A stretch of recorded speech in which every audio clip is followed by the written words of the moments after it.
Press conference करके साफ कर दिया है कि एक नया फॉर्मूला वो सामने रख रहे हैं। पहले तो उन्होंने नीतीश कुमार का एक पुराना मामला गिनाया कि नीतीश कुमार पर हत्या का आरोप है और अगर नीतीश कुमार दूसरे से शुचिता की बात करते हैं और कहते हैं कि आरोप हो तो सफाई देनी चाहिए, तो नीतीश कुमार को भी ये सफाई देनी चाहिए। और साथ ही उन्होंने बीजेपी से सेटिंग का आरोप लगाया और कहा कि अगर आप सरकार नहीं चला पा रहे, आप मुख्यमंत्री नहीं रह पा रहे हैं, तो आरजेडी, जेडीयू और कांग्रेस के विधायकों को बुलाइए और नया मुख्यमंत्री चुन लीजिए। दीपक, अभी थोड़ी देर पहले जो हम बात कर रहे थे कि क्या कोई सुलह की गुंजाइश बचती है, इस प्रेस कॉन्फ्रेंस के बाद वो साफ हो गया कि कोई गुंजाइश नहीं बचती। कम से कम नीतीश कुमार से सुलह की गुंजाइश नहीं है। अब मैं कह रहा हूं कि जो सबसे क्रूशियल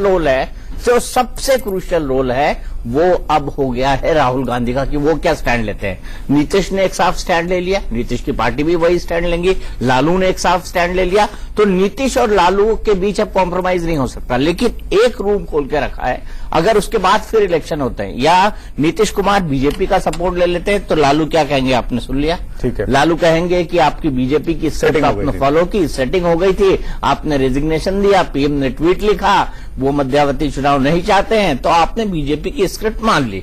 बड़ा सीधा सा उनका आरोप है और उन्होंने एक पुराना केस निकाल लिया। हालांकि मेरे पास अभी तक जो रिसर्च आ रहा है उसमें यह था कि पटना हाईकोर्ट ने उनके खिलाफ जो वारंट जारी हुआ था उस पर रोक लगा दी थी और पुलिस ने जो रिपोर्ट सबमिट की थी इस 1991 के केस में, 1993 में, इसमें कहा था कि केस कमजोर चीजों के आधार पर बना हुआ है।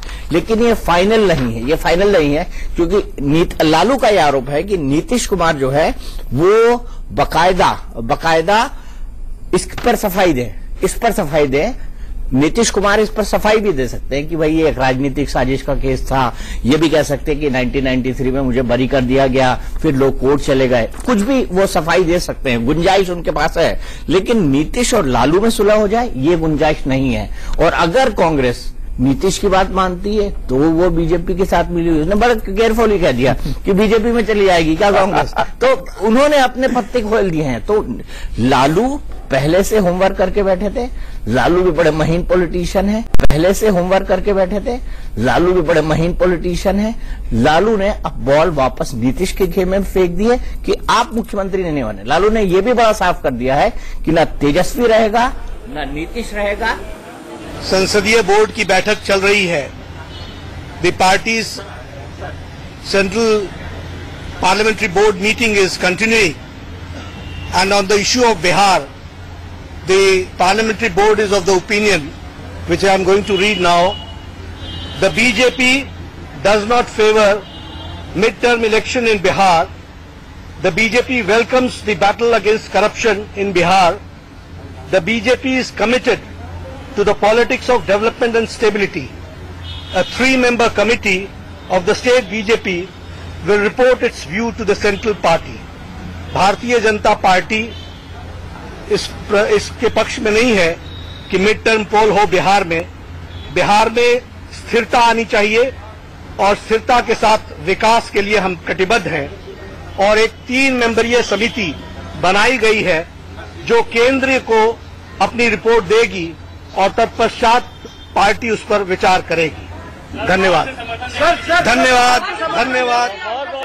मैंने स्पष्ट कर दिया भारतीय जनता पार्टी। धन्यवाद। जेपी नड्डा बाहर आए और उन्होंने कहा कि बैठक चल रही है, लेकिन बिहार के मसले पर वो बताना चाहते हैं कि क्या हुआ है। और उन्होंने कहा कि बीजेपी मध्यावधि चुनाव नहीं चाहती।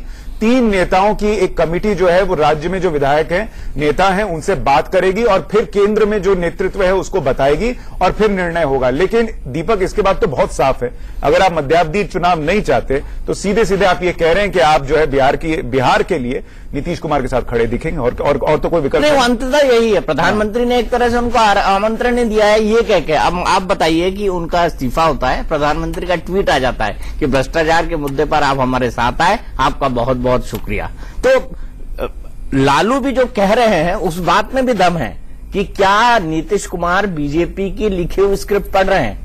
और अगर वो पढ़ रहे हैं, अगर मगर कुछ नहीं है, साफ है कि लालू यादव ने साफ कर दिया है कि नीतीश कुमार बीजेपी की लिखी हुई स्क्रिप्ट पढ़ रहे हैं। और अगर गठबंधन टूटा, वो भी मध्यावधि चुनाव नहीं चाहते। नीतीश ने भी नहीं कहा कि हम मध्यावधि चुनाव चाहते, बिहार की जनता के हित में फैसला लेंगे, बीजेपी ने भी नहीं कहा है। तो यहां पर अब वेट एंड वॉच का गेम होगा कि पहले कौन ब्लिंक करता है। पहले नीतीश को लगा कि उनके इस मास्टर स्ट्रोक से लालू ब्लिंक कर जाएंगे, पर नीतीश नहीं जानते थे कि लालू कुछ और प्रिपेयर करके बैठे हुए हैं। लालू ने वो सामने ला दिया। अब भ्रष्टाचार के मुद्दे पर कोई समझौता नहीं किया और पिछले 20 दिनों से जो गतिरोध पैदा हो गया था और बार बार मांग करने के बावजूद श्री तेजस्वी यादव इस्तीफा नहीं दे रहे थे और जनता दल ने एक लगातार स्टैंड किया था कि हम जीरो टॉलरेंस, भ्रष्टाचार के बारे में जीरो टॉलरेंस, हम कोई समझौता नहीं करेंगे। और मुझे खुशी है कि आज जनता दल यू उसे जीरो टॉलरेंस पर कायम रहा है।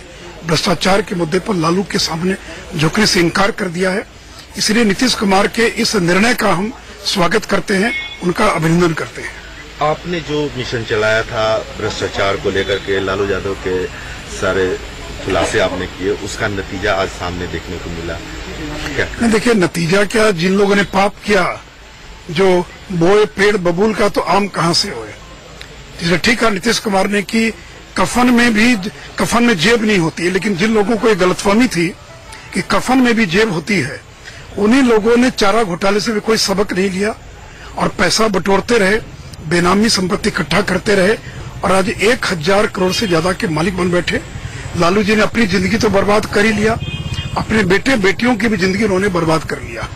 और मुझे खुशी है कि नीतीश जी ने इन सारी बातों को समझा और लगातार 3 महीने से बीजेपी जो उजागर कर रही थी उस, और जदयू ने चुप्पी साध रखी थी, उन्होंने कभी समर्थन नहीं किया। एक बार भी जनता दल यू ने, राष्ट्रीय जनता दल के नेताओं का बचाव नहीं किया इस मुद्दे पर, और आज उन्होंने इस मुद्दे पर इस्तीफा दिया है।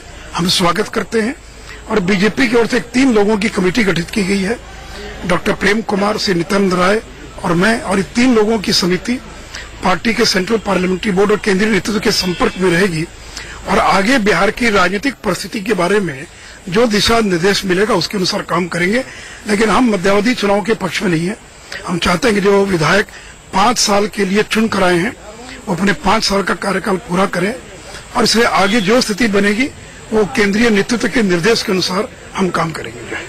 एक बात और आ रही है कि पीएम नरेंद्र मोदी ने ट्वीट करके नीतीश कुमार के इस्तीफे पर खुशी जाहिर की है। उन्होंने लिखा है कि भ्रष्टाचार के खिलाफ हम आपके साथ। नहीं, देखिए, बीजेपी तो लगातार ही कह रही थी कि भ्रष्टाचार के मुद्दे पर नीतीश जी ने 4 मंत्रियों का इस्तीफा लिया था। हम लोग उनको बार बार ये याद दिला रहे थे कि आपका क्या इतिहास रहा है, इसलिए आप पीछे मत हटिएगा। और मुझे खुशी की बीजेपी उनके पीछे खड़ी रही और उसने भी शायद जनता दल यू को निर्णय लेने में और उस मुद्दे पर अडिग रही। और मैं भविष्य में भी उनसे अपील करूंगा कि भ्रष्टाचार के मुद्दे पर कभी कोई समझौता नहीं करेंगे। भाजपा साथ जाएगी, मन बना रही है। देखिए, क्या होगा नहीं होगा ये केंद्रीय नेतृत्व तय करेगा, ये निर्णय करने के लिए हम सक्षम नहीं है।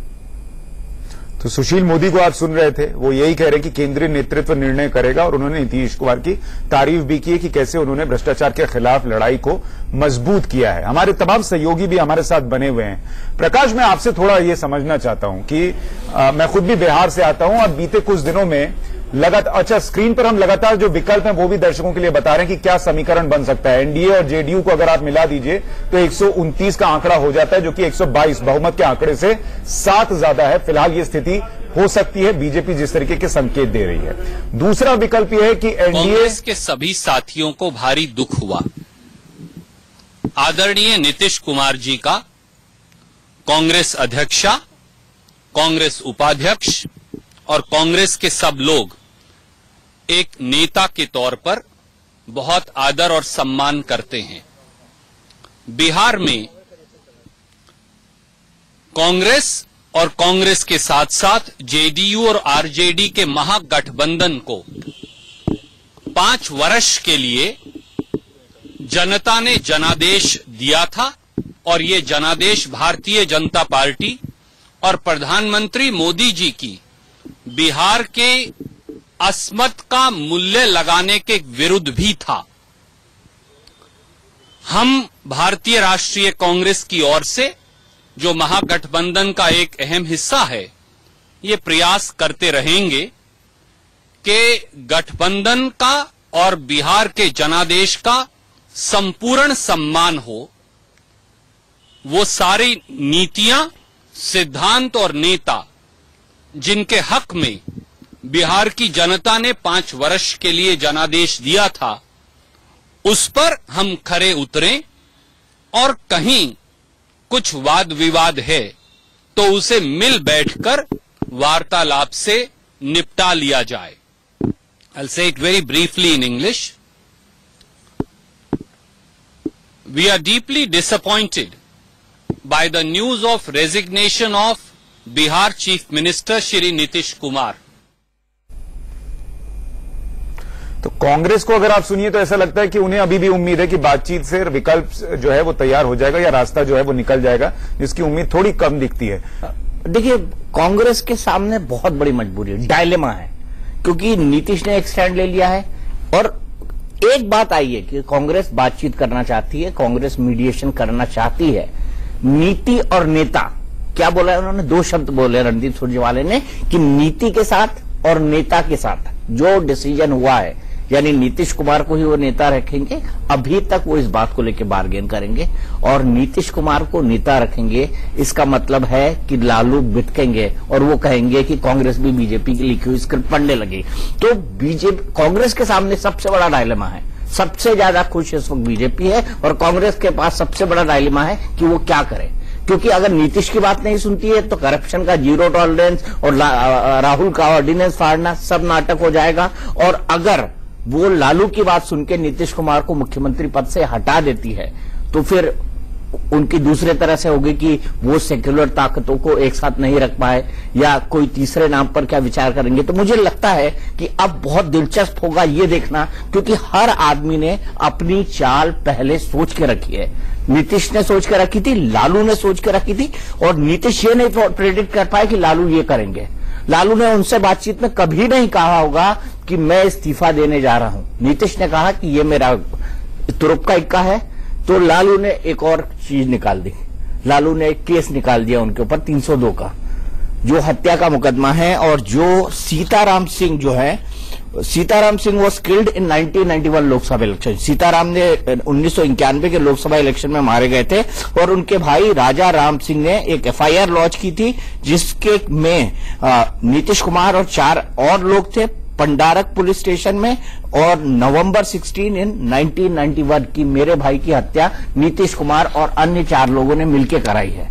हालांकि इसकी लीगल प्रोसीडिंग्स हुई हैं। दरअसल लालू जी जो हैं वो दोनों को, तेजस्वी और नीतीश को एक प्लेटफॉर्म पे खड़ा दिखाना चाहते हैं कि आप पे भी आरोप है लेकिन आप मुख्यमंत्री बने रहते हैं और आप मेरे बेटे से इस्तीफे की बात कर रहे हैं। प्रकाश एक चीज और आपसे मैं जानना चाह रहा हूं, बिहार में जब भी मैं गया बीच में ये 20 महीने में, ये लगातार बात होती थी कि नीतीश कुमार लालू यादव के स्टाइल ऑफ फंक्शनिंग से खुश नहीं थे, जितना उनका दखल था अपने बेटों के मंत्रालयों में और जिस तरीके की चीजें बिहार में हो रही थी। नीतीश कुमार के बयानों से भी ये साफ था और बीच में उन्हें आरजेडी के विधायकों को समझाना पड़ा था कि वो बीजेपी के साथ नहीं जाएंगे। क्या ये वो एक मौका था जो नीतीश कुमार तलाश रहे थे एग्जिट के लिए? देखिए, मौके तो शुरू से, क्योंकि सूत्रों से कई चीजें पता चलती थी कि यहां तक कि आरजेडी के मंत्री जो है अब शब्दों का इस्तेमाल करते थे, खासकर तेजस्वी के बारे में, कि वो बैठकों में नहीं जाते थे और तमाम तरह के उल जलूल जवाब दे दिया करते थे। ये सब स्थितियां थी, पर ये नहीं कहा जा सकता था कि ये बड़ा सेफ एग्जिट था। हाँ, स्थितियां बनने इस तरह की लग गई थी कि जब नोटबंदी की तारीफ की गई और उसके बाद जीएसटी की तारीफ हुई और महागठबंधन की जब बात हुई तो प्रेसिडेंट उसमें जो है अपना अलग उन्होंने रुख ले लिया। स्थितियां बन रही थी, पर स्थितियां बननी शुरू हुई थी 3-4 महीने से। जहां तक ये है कि गठबंधन की बात है तो ये तो लोग शुरू से मानते थे कि ये बहुत दिनों तक साथ नहीं चल पाएंगे, पर फिर भी लगभग 2 साल सरकार साथ में चल गई। पर इसकी अगर पृष्ठभूमि में जाए तो ये पिछले 3-4 महीनों से ये स्थितियां बनने लगी थी और ये ताबूत में अंतिम कील साबित हुई जब तेजस्वी के खिलाफ ये सारे केसेस निकल के आने लगे। अब देखना ये होगा, हालांकि अब स्थिति साफ है कि क्या होने वाला है, क्योंकि सबका यही कहना है कि मध्यावधि चुनाव नहीं कोई भी चाहता है और लालू ने जो शर्तें रखी है वो नीतीश को कभी भी मान्य नहीं होंगी। कांग्रेस की स्थिति जरूर अजीब सी हो गई कि वो नीतीश के साथ ले या लालू को छोड़े, क्योंकि लालू हमेशा उनके साथ रहे। तो दोनों तरीके से अब बीजेपी और नीतीश साथ आते नजर आ रहे हैं, क्योंकि जिस तरह से बीजेपी ने साफ तौर पे कहा कि वो भी मध्यावधि चुनाव नहीं चाहता और नीतीश ने भी यही कहा, तो ऐसी स्थिति में जो है साफ है कि उन्होंने, नीतीश ने जिस तरह से कहा कि हम बिहार का विकास चाहते हैं, तो फिर से वो दोनों साथ आ सकते हैं। जी, कई सारे विकल्प हैं। मेरे ख्याल से सुशांत एक बार विकल्पों पर बात करते हैं। आप विकल्पों को समझाएं, एक एक करके आप विकल्प दिखाइए कि क्या क्या विकल्प हो सकते हैं। ये पहला विकल्प जो कि अभी इस वक्त सबसे ज्यादा संभव होता दिख रहा है वो ये कि एनडीए जिसमें बीजेपी भी है 58 विधायक उनके और जेडीयू के 71 विधायक को मिला दीजिए तो 129 का आंकड़ा, और बहुमत के लिए आंकड़ा चाहिए 122 का, उससे ये 7 ज्यादा है और इसकी संभावना सबसे ज्यादा फिलहाल दिख रही है। लेकिन हम दूसरी संभावनाएं भी आपके सामने रख रहे हैं। इसमें जेडीयू है, कांग्रेस के 27 विधायक, राष्ट्रीय लोक पार्टी के 2 विधायक, लोजपा के 2 विधायक, हम के 1 विधायक और निर्दलीय के 4 के साथ सीपीआई के 4 को मिलाइए तो 98 विधायक बनते हैं, यानी 122 से कम। लेकिन अगर बीजेपी वॉकआउट कर जाए सदन में जब बहुमत स्पष्ट करना हो तो 95 सीटों पर भी बहुमत हासिल किया जा सकता है, यानी 3 सीट ऐसी स्थिति में ज्यादा होगी बहुमत से। तीसरा विकल्प क्या है? चूंकि सिंगल लार्जेस्ट पार्टी आरजेडी है, उसमें अगर आप 80 आरजेडी के, कांग्रेस के 27 को जोड़ दीजिए, सीपीआई के 4, निर्दलीय के 4 और हम का 1 विधायक यानी 107, और अगर जेडीयू वॉकआउट कर दे, जिसकी संभावना बहुत कम है क्योंकि वो तो पहले ही नाखुश हैं जिस तरीके से तेजस्वी और लालू यादव के परिवार पर आरोप है, तब शायद ये स्थिति बन सकती है कि सरकार चल जाए, महागठबंधन की सरकार चल जाए, लेकिन ये बहुत मुश्किल और नामुमकिन जैसा है, जो कि हमने आखिर में लिखा हुआ आप देख रहे हैं। आई थिंक सुशांत, हम दूसरे विकल्प पे जाते हैं, मैं उस पर कुछ कहना चाहता हूं। दूसरा विकल्प दिखाइए। ये दूसरा विकल्प है। इसमें जो है लोक जनशक्ति पार्टी, ये रामविलास पासवान की पार्टी है, ये 2 लोग कभी भी नीतीश मतलब लालू यादव को या जेडीयू को सपोर्ट करने में इनको थोड़ी मुश्किल जाएगी अगर जेडीयू बीजेपी से दूर रहती है। तो अगर लोजपा कांग्रेस के साथ जाएगी तो सीधी सी बात है, रामविलास पासवान को मंत्रालय से बाहर होना पड़ेगा, लोक जनशक्ति पार्टी। तो मुझे इस बात की संभावनाएं कम लगती हैं। और नीतीश कुमार एक ऐसी शख्सियत है जो माइनॉरिटी सरकार नहीं चला सकते। वो पहले भी उनको जब बनाया गया था, पहली बार जब लालू हारे थे, लेकिन मेजर जो वोट का टेस्ट था वो नीतीश कुमार हार गए थे, 7 दिन के लिए मुख्यमंत्री बने थे। तब भी नीतीश अनमने थे, वो नहीं जाना चाहते थे, लेकिन वाजपेयी जी और आडवाणी ने उनसे कहा कि नहीं आप जाइए, क्योंकि हमको आगे आने वाले वक्त में आपको लीडर करना है। तो नीतीश कुमार को भेजा गया, उन्होंने शपथ ली, लेकिन वो पूरे टाइम अनकंफर्टेबल थे। उनको 7 दिन भी नहीं रहना था, और इस विकल्प नहीं चाहते थे। इस विकल्प में एक और दिक्कत है सर, वो आप देखिए कि कांग्रेस के 27 विधायक भी इसमें होंगे जब सरकार बनेगी। ऐसे में बीजेपी वॉकआउट कर रही है, मतलब एक तरीके से वो समर्थन दे रही है। हाँ, तो कांग्रेस को क्यों समर्थन नहीं, कांग्रेस वॉकआउट करके सरकार बचाती है, तो कांग्रेस क्या मुंह दिखाएगी कि नीतीश कुमार को सपोर्ट करते हुए। तो मेरे को दूसरे विकल्प में कई सारी संभावनाएं, तो इस वक्त विकल्प हमको लग रहा है कि जो संभव हो सकता है वो पहला विकल्प। अर्थमेटिक के साथ हिसाब से अगर देखिए जाए, नीतीश जो पहली बार बिहार में राष्ट्रपति शासन लगा था, जब रामविलास पासवान अड़ गए थे कि मैं लालू के साथ सरकार नहीं बनाऊंगा, और लालू केंद्र में थे और लालू ने फोर्स करके वहां पे राष्ट्रपति शासन लगवा दिया था, क्योंकि ऐसा कहते हैं कि बीजेपी ने बहुमत वहां पर जुटा लिया था। लेकिन फिर भी लालू जो है, लालू नहीं चाहते थे कि वहां पर किसी भी तरह से बीजेपी शासन करे नीतीश कुमार के साथ मिलकर।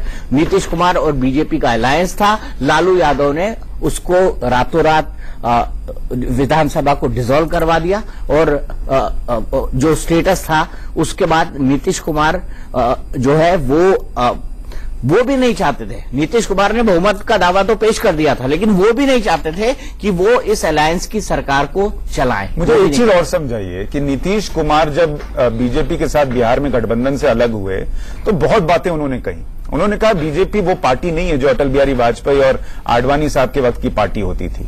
अब अगर वो समर्थन लेते हैं बीजेपी का तो उनके लिए उन बातों को भुलाना कितना मुश्किल होगा। और लालू यादव जो कि अभी उनका एफआईआर और पुराने केसेस उठा रहे हैं, वो उन बातों को कितनी प्रमुखता से रख सकते हैं कि देखिए बीजेपी को लेकर क्या कहते थे और अब उन्हीं के साथ नहीं। दोनों ने अपने स्टैंड साफ कर दिए और दोनों का स्टैंड बड़ा क्लियर है।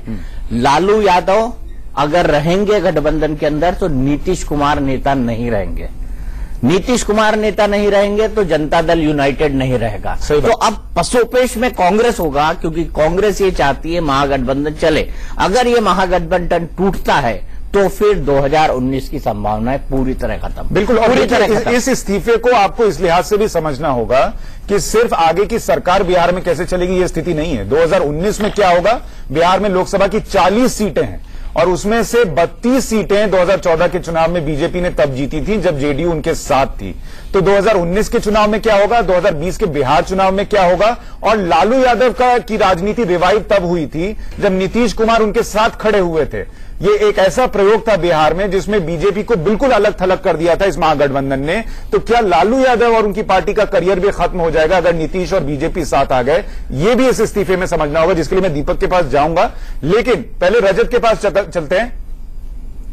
रजत, एक चीज समझाइए, कांग्रेस पार्टी कह तो रही है कि मिल बैठकर बात जो है वो सुलझा ली जाएगी, लेकिन कोई संभावना है? क्योंकि नीतीश तो कह रहे थे कि उन्होंने कांग्रेस से पहले ही बात कर ली, राहुल गांधी से बात कर ली। अगर कांग्रेस के हाथ में कुछ होता तो शायद इतने दिनों में हो गया होता। देखिए, नीतीश कुमार जब पहली बार राहुल गांधी से मिलने आए थे और महागठबंधन की बातचीत नहीं हुई थी, तो उस वक्त इस बात पे भी चर्चा हो रही थी कि जो अगला लोकसभा चुनाव होगा वो किसके नेतृत्व में होगा, कौन सा वो उम्मीदवार हो सकता है। अगर गैर कांग्रेसी सरकार बनेगी तो क्या नीतीश कुमार पीएम पद के चेहरे होंगे, क्या अपोजिशन पीएम पद के लिए नीतीश कुमार का नाम आगे करेगी, इन सब बातों की चर्चा हो रही थी। वही रिश्ता शुरू हुआ था नीतीश कुमार और कांग्रेस पार्टी का, इसीलिए नीतीश कुमार इस रिश्ते को आगे लेकर चल रहे थे। लेकिन आज से 3-4 दिन 5 दिन पहले जब नीतीश कुमार मीडिया से बातचीत कर रहे थे तो उन्होंने 2 टूक शब्दों में कह दिया था कि 2019 में मैं पीएम का उम्मीदवार नहीं हूं। तो अगर पीएम के उम्मीदवार नीतीश कुमार नहीं है, ये मानने को राजी हैं कि हां नरेंद्र मोदी इस वक्त पीएम है और आगे उनका चेहरा रहेगा, तो उनको बिहार की राजनीति करनी है। और अगर साफ सुथरी राजनीति करनी है नीतीश कुमार के मायने में, तो उस वक्त उनको महागठबंधन से अलग होना पड़ेगा। और जो ट्वीट है पीएम का और जिस तरीके से उन्होंने बधाई दी है, वो साफ दिखाता है कि जो स्क्रिप्शन है वो बहुत साफ है। हो सकता है कि भाई ये बात हो कि कांग्रेस चाहे कि बीच बचाव करे, लेकिन जो बॉडी लैंग्वेज नीतीश कुमार की रही है, जिस तरीके से मीटिंग में ना आना, सुबह शाम को चाय यहां पीना, उसके बाद जो डिनर था वो प्रधानमंत्री नरेंद्र मोदी के साथ करना, बीजेपी के साथ सहज रहना। नीतीश कुमार के जो अपने प्रवक्ता है वो बार बार ये बात कहते थे कि हम सहज थे एनडीए में जब थे, यहां पर ब्रदर थ्योरी अप्लाई होती है कांग्रेस द्वारा। तो ये सब चीज संकेत यही देती है कि बहुत ज्यादा वक्त लगेगा नहीं जब आप देखेंगे कि बिहार में एक नई सरकार और एक नया रंग आपको दिखाई पड़ेगा। जी रजत, यानी बहुत साफ है कि स्थिति इस वक्त जो बनती दिख रही है। और ये तस्वीरें देखिए,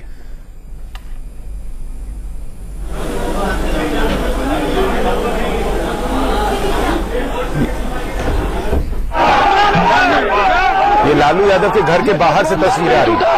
ये अब देश में गठबंधन होगा, देश में गठबंधन होगा, देश में महागठबंधन। इस गठबंधन से कोई फर्क नहीं पड़ता है। लालू जी के साथ में पूरे जोश से हम लोग साथ में हैं और भाजपा दिखाएंगे कि फिर सत्ता में कैसे लालू यादव हम लोग दिखाएंगे। बीजेपी की गठबंधन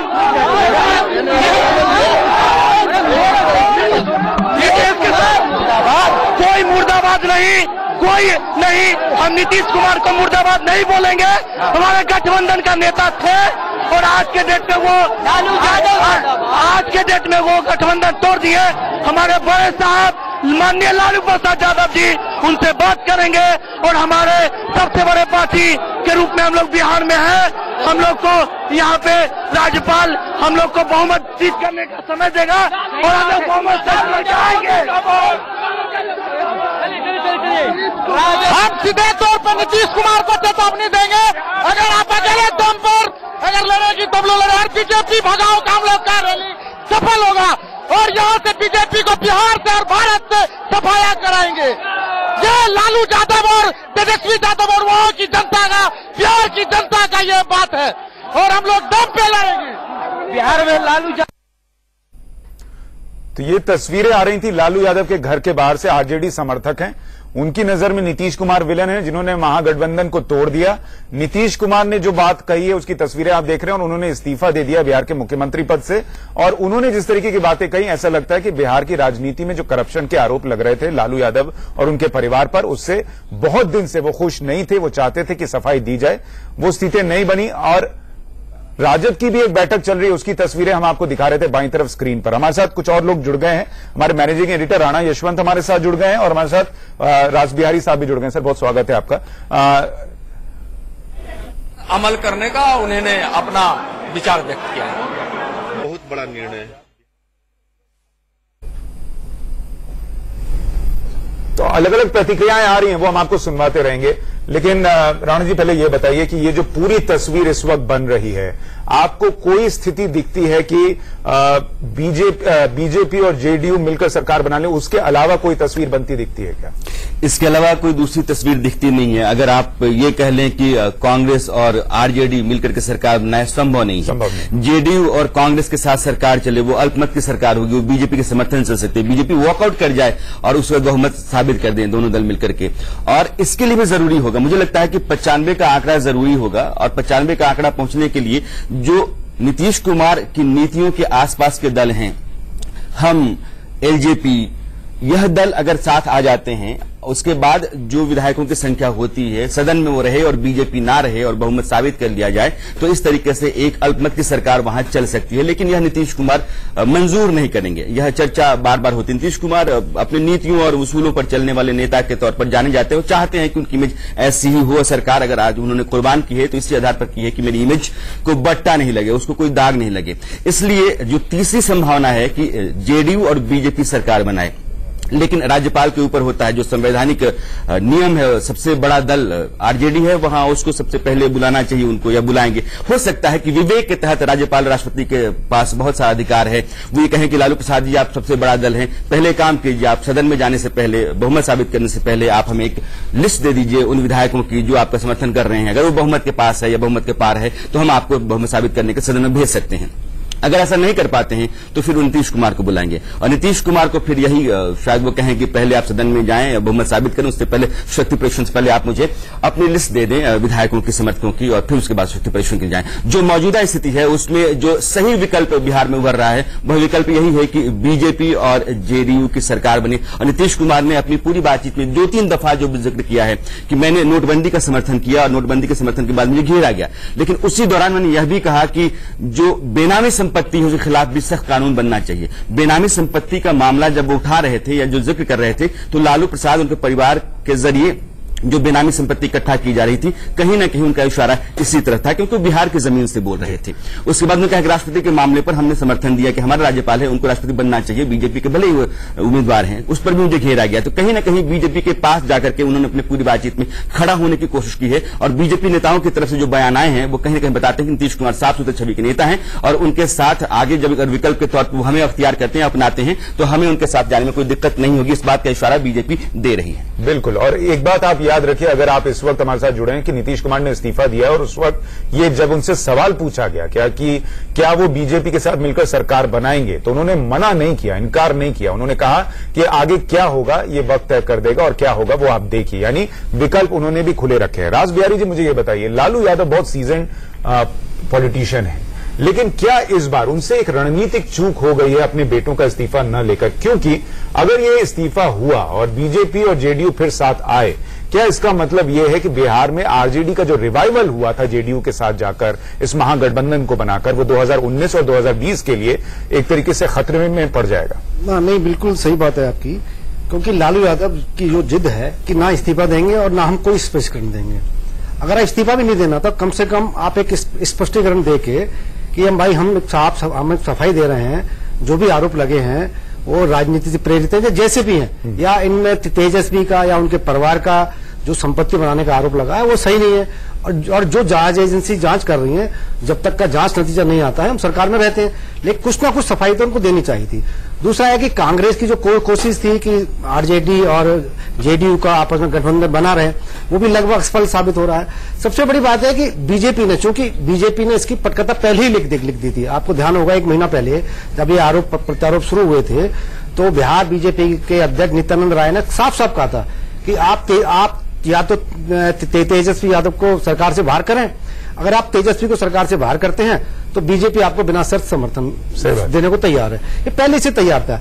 रही बात मौके की, क्योंकि राष्ट्रपति चुनाव के दौरान नीतीश का अलग रूप सबने देख लिया था कि नीतीश एनडीए के साथ जाने वाले हैं। कुछ कारण रहे उसके, चाहे वो बिहार के राज्यपाल थे कोविंद जी, लेकिन सबसे बड़ी बात है कि उन्होंने ये संकेत दे दिया था कि एनडीए के खिलाफ जो एक पूरे देश भर में, जिसमें ममता बनर्जी भी, जिसमें अखिलेश भी, जिसमें मायावती भी, उसका क्योंकि सबसे बड़ा असर पड़ेगा जो विपक्षी दलों की जो एकजुट होने की प्रक्रिया थी, ये समझिए कि वो प्रक्रिया यहां से टूटनी शुरू हो गई।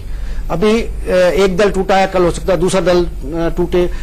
चूंकि और इसमें सबसे बड़ी बात है कि हम, हालांकि इसमें हम दोस्त लालू यादव की जो एक जिद है उसको वो दे सकते हैं, लेकिन यह है कि ये पटकथा पहले से ही लिखी जा चुकी थी कि क्योंकि आप देखिए, सबसे पहली बात है कि जो नीतीश कुमार, दरअसल हुआ ये है कि पिछले 20 महीनों में नीतीश कुमार ने कहीं नहीं घुटन महसूस किया। उनको लगा था कि लालू प्रसाद यादव, उनका परिवार जिस तरीके से सरकार का इस्तेमाल करके और संपत्ति बना रहा है, वो कहीं न कहीं उनकी इमेज को नुकसान पहुंचा रहा है, उनकी छवि को नुकसान पहुंचा रहा है। अगर आप बिहार के हैं तो आपको पता चलेगा कि बिहार में कानून व्यवस्था की स्थिति लगातार लचर होती जा रही थी। हत्याएं, उठाईगिरी, इस ठेकेदारी में जो वसूली होती है, इस तरह का काम वहां फिर से ज्यादा होने लगा था और यह सारी खबरें उनके पास जब पहुंचती थी।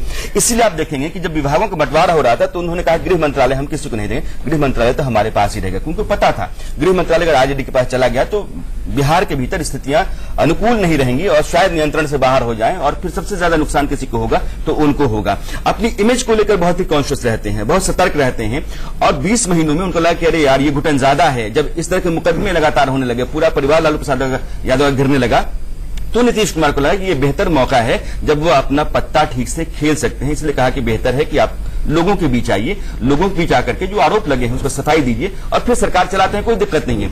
लेकिन लोगों के बीच आकर सफाई देने में लालू प्रसाद यादव के परिवार को दिक्कत हो जाती है। जैसे लालू प्रसाद यादव ने आज भी कहा कि जो एजेंसीज हैं जो जांच कर रही हैं उनके सामने हम अपने सारे पत्ते खोल देते, फिर हम कमजोर हो जाते, फिर हम उनका मुकाबला नहीं कर पाते, हम अपनी काट नहीं रख पाते, इसलिए हम यह ऐसा नहीं कर सकते थे। और नीतीश कुमार को पता था कि लालू प्रसाद यादव ऐसा नहीं कर पाएंगे, इसीलिए उन्होंने धीरे धीरे संयम रखा। एक काम जल्दी से करते हैं, जो दर्शक हमारे साथ अभी जुड़े हैं उनके लिए हम सुनवा देते हैं कि नीतीश कुमार राज्यपाल से मिलकर जब बाहर आए तो उन्होंने क्या कुछ कहा अपने इस्तीफे